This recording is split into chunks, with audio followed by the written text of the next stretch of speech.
Behind me is the Dodge Viper GTS ACR with an 8-speed swap, an inline-6 twin turbo, which we swapped. And if you guys are stopping by for the first time, let's go back to the previous episodes, get you guys up to speed. We're taking this Viper ACR and we are removing the V10 engine out of it. She's out. So the engine is out of the car, drivetrain is fully out. We have a massive opening.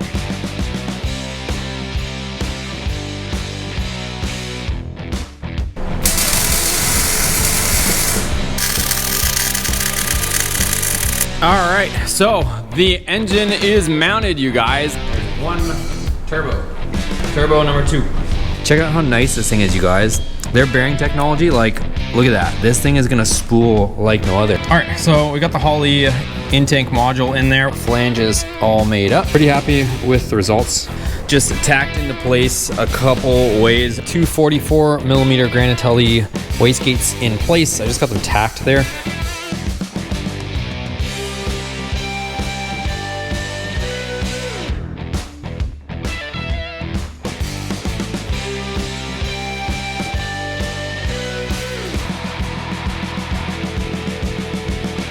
It is welded on. Check out this drive shaft, you guys. It is so short. All right, so the shop is a bit of a disaster right now. We've been working like crazy on this. And if my voice sounds a little bit weird, it's because right now it's Saturday, July 5th, the day after July 4th. We blew off a ton of fireworks last night and my voice is completely cooked. So what I'm doing right now, it's about 7 or 8 in the morning. I think it's about 8 in the morning right now on a Saturday. Most people are probably sleeping in after last night, but I actually have to work on this car. And I've got this right here. It looks like our engine mounts are more rearward set, and just based on the way it is on the architecture of the engine, that's where the engine mount is. So I've got this support brace here. I'm gonna support the front of the engine because we're taking off the transmission. And right now, Saturday, July 5th, so just over a month away from us having a race in Woodward, or on Woodward, I should say, in Pontiac, Michigan for Roadkill Nights.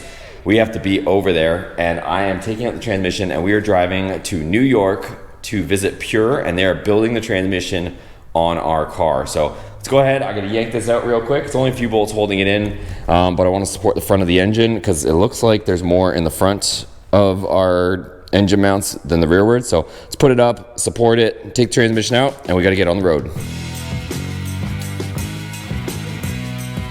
All right, transmission's secure in the back of our EcoDiesel. So let's go ahead. We got a long drive. It's about 20 hours from here, from Tampa, Florida, up to Long Island, New York. All right, guys, so we're on the road. We just got into Georgia not too long ago. So you might be asking, why are we driving all the way there and why wouldn't we just ship it?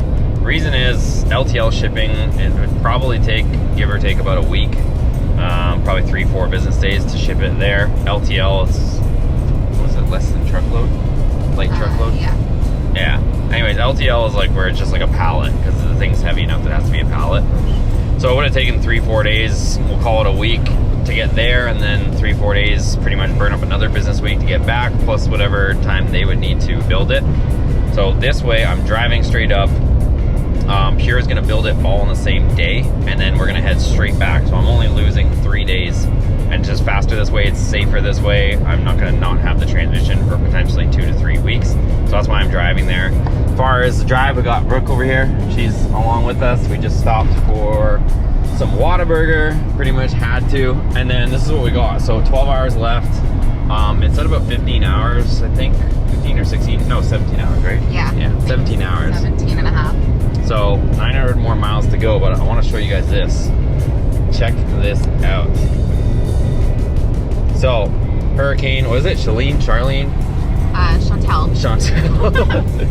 This is us right here, this blue dot, and there's literally a hurricane. So go figure, we are installing a hurricane engine and we're driving through a hurricane with part of the drivetrain. So, right, it looks like it's gonna hit Charleston. Is it South Carolina, Charleston, I think North so. Carolina? North Carolina, right through like Myrtle Beach area. And we're pretty much gonna be driving up the whole coast because we are going to Long Island in New York. That's where Pure is located. So I don't know what we're gonna see. This is kind of the time frame. It looks like you can see right there tonight where we're gonna be driving through. It is pretty much gonna hit right as we're driving through. So keep you guys posted.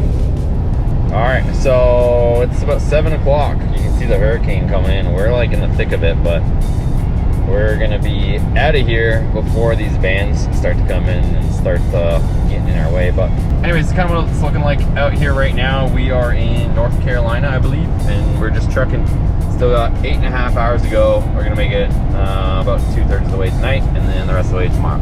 We finally made it. We're at Pure Drivetrain Solutions. So we've got Chris Miller, the owner of Pure, and then we got Michael, Hooligan Brothers. Yep. We are gonna take a tour and we're gonna see what these guys do, and then we're gonna get our transmission built so it can handle the power. A couple mills, couple lathes. Couple? I think there's a little more than a couple, no? Yeah, in the middle of the ZF8 transmission, when we first started these 5 years ago, yeah, we made like clutch packs that just, okay, cool. If they're slipping, let's make clutch packs. We made a clutch pack. Then all of a sudden, shortly after we did that, the E-hub started breaking, which is this part, which is dead center of the transmission. So we developed the first ever billet E-hubs for steel. Then we went to different grades of aluminum. So this is like, in our stage 1, it's upgraded pressure plates, friction steels, base plates, a couple other things. But then this was the heart of it. Yeah. 5 years ago, like this is what pretty much started everything, was this hub. I mean, this has been through a bunch of iterations since then. And what's the failure points on this side? So on the factory right? one, it'll just tear this right off. Like these splines right here. Yeah. It'll either, if it's really long service life, like 200,000 miles, but not a lot of power, it'll strip these. And it'll just strip them. If you start launching them, like I was telling you, like you go put higher stall converters, like put a bunch of torque through them, it'll just tear this thing off, and then that takes out this slides into a planetary, and there's a pancake bearing here. It takes out the whole thing. So when you see the case explode, it's that usually? No, so generally when it's what comes first, the chicken or the egg. You know, so everybody's like, oh, the case exploded on my 90, but this locked up, which then made the next basket, and then it just pushes out, and everything has nowhere to go. Especially when it's at 80, 100 miles an hour, and things just lock up and break, and now you have all these pieces of aluminum that just, they don't know where to go. They're just, things just get lodged. And so would you say that's the first failure in a 8 HP? Other than slipping clutches, this is going to be your first. What about when you see like the main shaft like this, like break right at the oiling passages? So this is actually, this here is a stock input shaft. This is our billet input shaft. So they break in 2 spots. They break down here and they break here. All right, so we're building some transmissions, are we? Yes, we are. So you already got mine disassembled, but this is the exact same one. It's his. Really good. What are we gonna be doing? Tearing down, inspecting, prepping, getting ready for reassembly. Okay, well, let's get to it. What's the first step? First step, I always take off the front shaft O-ring. It's an easy thing to forget. Oh, okay. Got this fancy table here with all the drainage.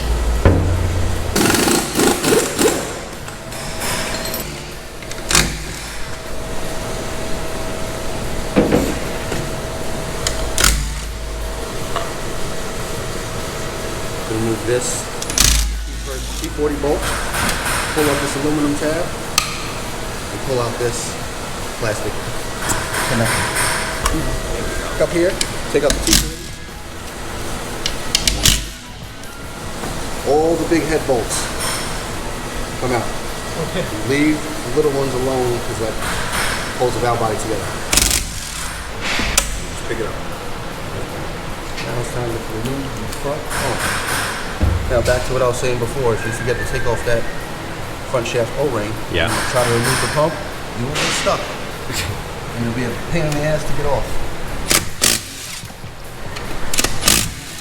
One flathead, in between the pump. That's gonna pop it out? No problem. Okay. That's the goal. You're not gonna be able to pull it by hand.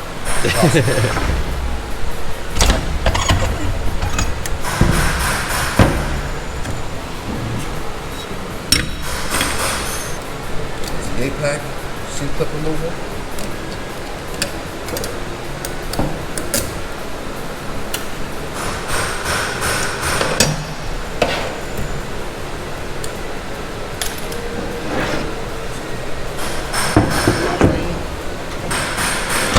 Shaft out. There's the B-pack.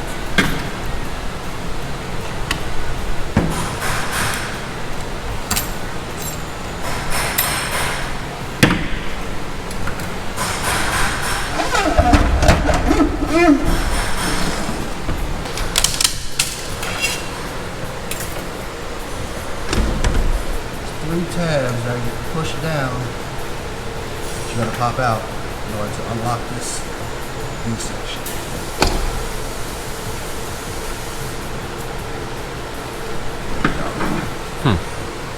So you're not pulling the whole shaft out of this stack. So.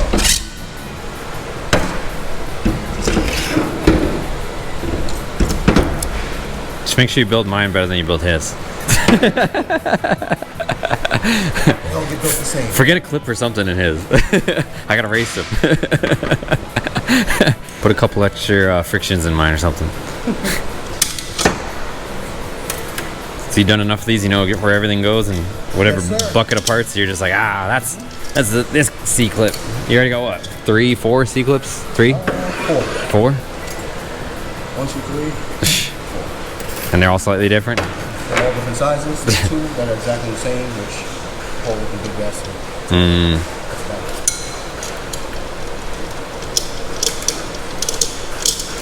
Another C clip. These 2 are exactly the same. Okay. Here's the E-pack.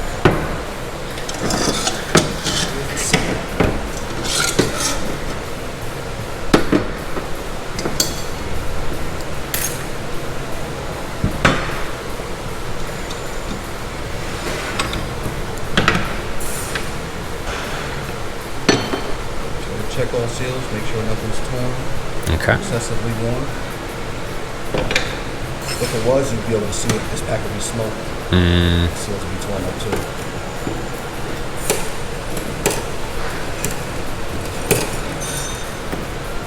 So what do we reuse and not reuse? Nothing? So all these frictions and... Garbage. This is stock. This is PDS's. And you're saying they're thicker? Oh yeah, you can see it. Stock is thicker than ours. Okay. That's how we get that room. And how many extra frictions do you get? We're up 2 or 3 on the date, depending on the stage. Yeah. Things up 1. So even though those are literally brand new, never run, you still toss them? Yeah. We have no use for them. We Yeah. have our own thicknesses. And then on the steels, you said some of those are gonna get tossed anyways? Yeah. Yeah. Only thing, we have these. What's up? We make these. Check out this comparison on the medium blasting. So right side is done, left side not. Huge difference. All right, so we got Harry over here. He's gonna be doing our assembly portion of it. This is actually my transmission right here. He just finished assembling it. Yes. But he's gonna be assembling another 8HP 75 right here. So what do we got going on? 2 of your pure billet assemblies, right? Yes, E-Hub and C-Hub. Made by us in-house. 7075. Custom geometry on both of them. So you basically have more room for plates. Yeah. Stronger than stock, obviously. You have E-Hubs failing at the spline all the time. This was definitely the first thing you need in an AHP. But yeah, I always start with the C&E hub. So I call it like the heart of the 8HP. So they take the same plate. So you get them both done at the same time, and then the basket, move on. Cool. All right, so he's gonna do that. He's gonna get. Are you doing both your friction? You got your friction actually in the bucket right there, right? I just soaked all the plates. You don't want to put them in dry.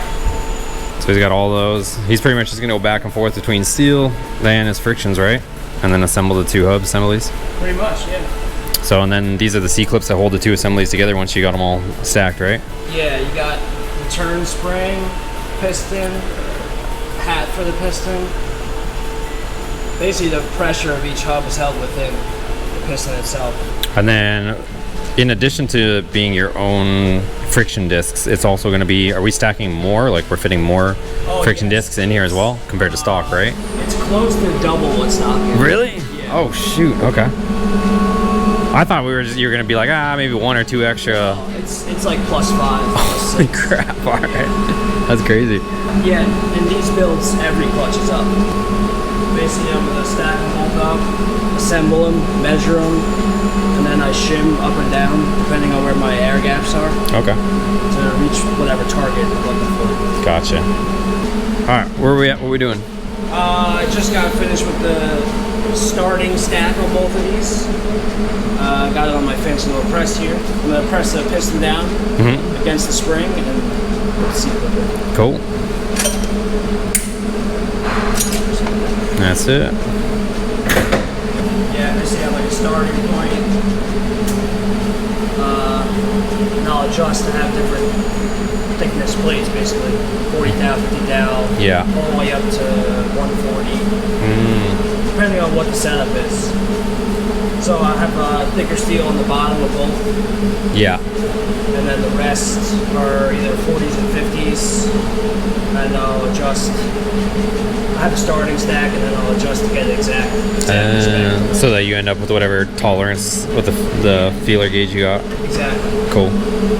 So what you're doing is you want more play, so you're gonna go back and Less play.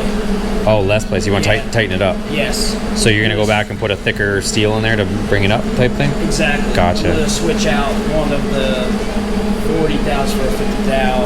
Bring it up. Yeah, and I could do that incrementally. You just do like the last two, or is it deep in the stack that you start messing with it?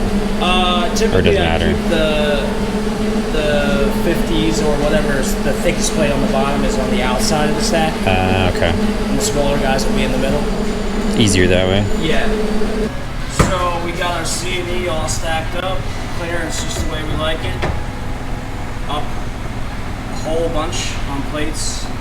Our frictions, our steels, of course, our hubs. Next step is to assemble a steel basket. C&E go inside, obviously. One needle bearing. C goes first.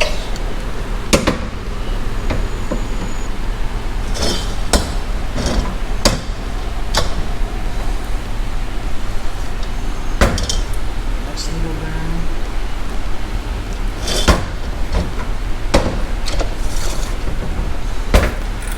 One more bearing for good luck. Those are the same. Yeah, it's the only two that match in the whole trans, so it's an easy way to identify it.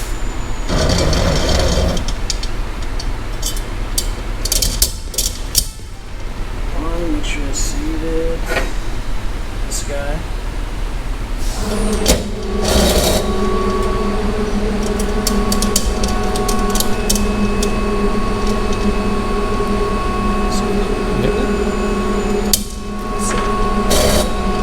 Basket assembled. C&E. Hell yeah. Alright, what are we doing? So I just assembled the D clutch. Alright. This is your rearmost clutch. It's got the output shaft, all one assembly. This is another very important guy after the C&E. So this also goes up multiple clutches. This one's +3 over stock. Okay. In this case. Still is the original, the OE hub, or we do something different there It's too? the OE housing. We Yeah. have a brand new OE piston that's cut to our spec. Okay. Our custom pressure plate, our steels, our frictions. Okay. And then spec'd the way we want it. Yeah. Right on. And yeah, do you want to talk about these guys? Yeah. Yeah, we got mil-spec hard anodized baskets. So, next thing up. So you said hardens anodized ones? It's hard anodized. It's Hard anodized. Okay. Mil-spec anodized, basically. Okay. So what does that do? It just makes it stronger somehow, or? It gives you a hard casing on the outside of it. Okay.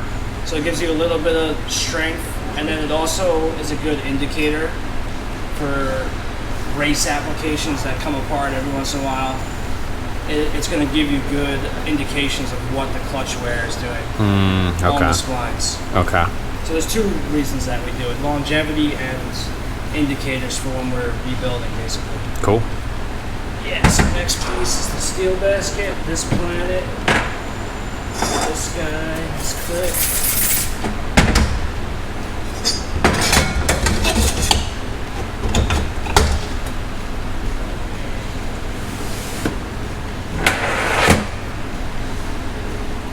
This is good. Yeah, the way they engineered it is extremely simple. 5 clutches, 3 planetaries.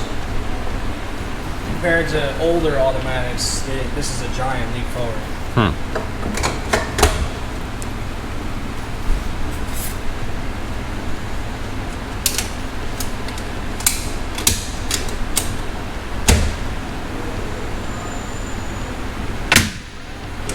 Work tap here. That's that. And this is all assembled. All set. Yeah, you can see the finally rotate. Grab the E and stop it. Yeah, and then Oh, you even got Are you pure still on the. on? Yeah. oh yeah.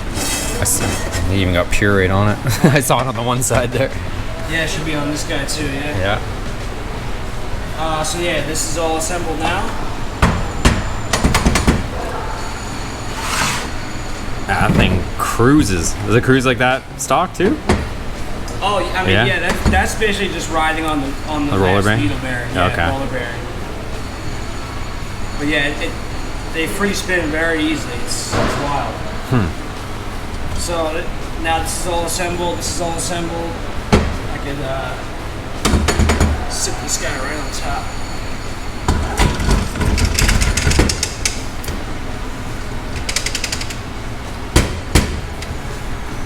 That's that.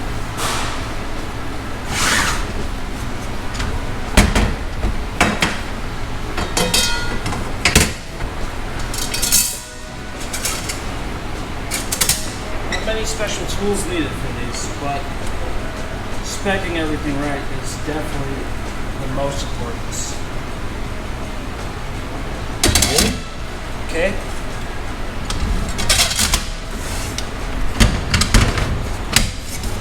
At this point, I have C, D, E, both the baskets all assembled. I just double check my insert in the E-hub, roller bearing, shim here. So, we got the main assembly all done, C, Yeah. D, and E all together. We got the new A clutch assembled inside the front housing. New B clutch laid out, ready to go. We're basically ready for final assembly. Did a quick air check on this assembly. Those are all. I thought those are little springs. There are 5 million little springs. Oh yeah, it's a return spring. Huh. It's in like a basket setup. You're just checking to make sure everything's moving. Yeah, that and seal basically. Sometimes you'll do that check and it won't move for whatever reason. It's good to double check it just in case like an O-ring got pinched or Yeah. there's something with one of the factory lip seals. So now you know you're airtight. You're gonna be fluid tight. Okay.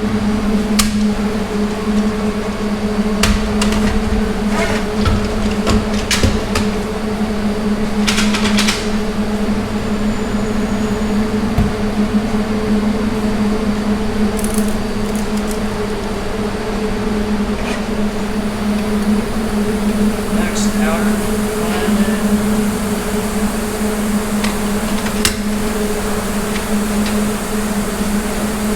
V clutch.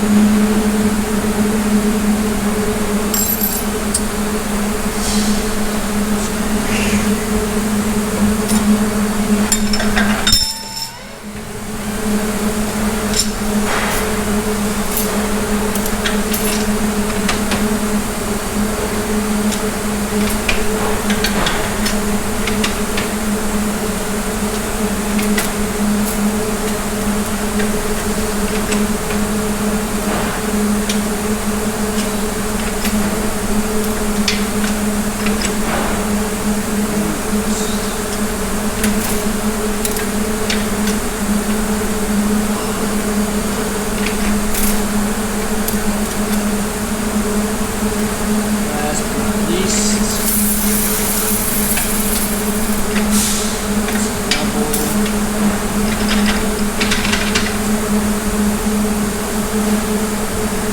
turn spring.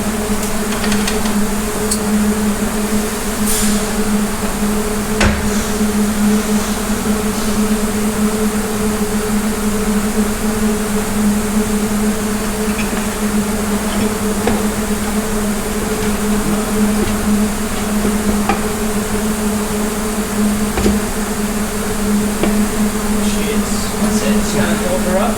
Heck yeah. Onto the valve body. Awesome.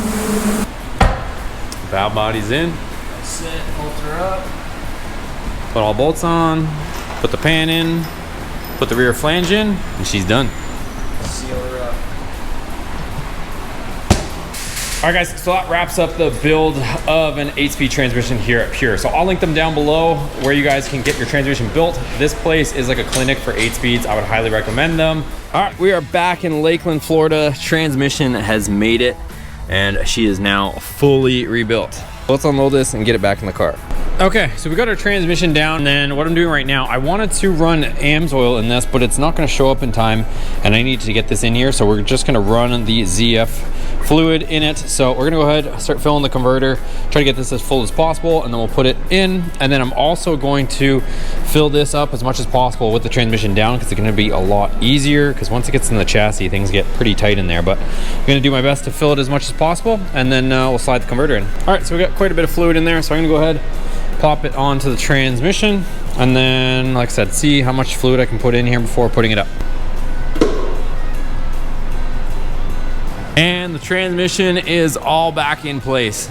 All right, guys, so transmission is installed and we've got it fully built, our stage 2 transmission from Pure. So shout out to the guys from Pure for getting that done in one day, you guys. And then they also sent us that torque converter with the higher stall in it. So that should help to get our inline 6 off the line and get cooking down the track. So hope you guys enjoyed this video, a little bit different. I took you guys behind the scenes at Pure so you guys can see all the detailed work. I also have another video that's gonna be coming out of a complete shop tour. So we went on like an hour-long tour with Chris, the owner of Pure. He showed us everything behind the scenes, the whole tour of the facility. Definitely state of the art. So again, thanks to those guys for helping us out and getting this done in a short time frame for Roadkill Nights.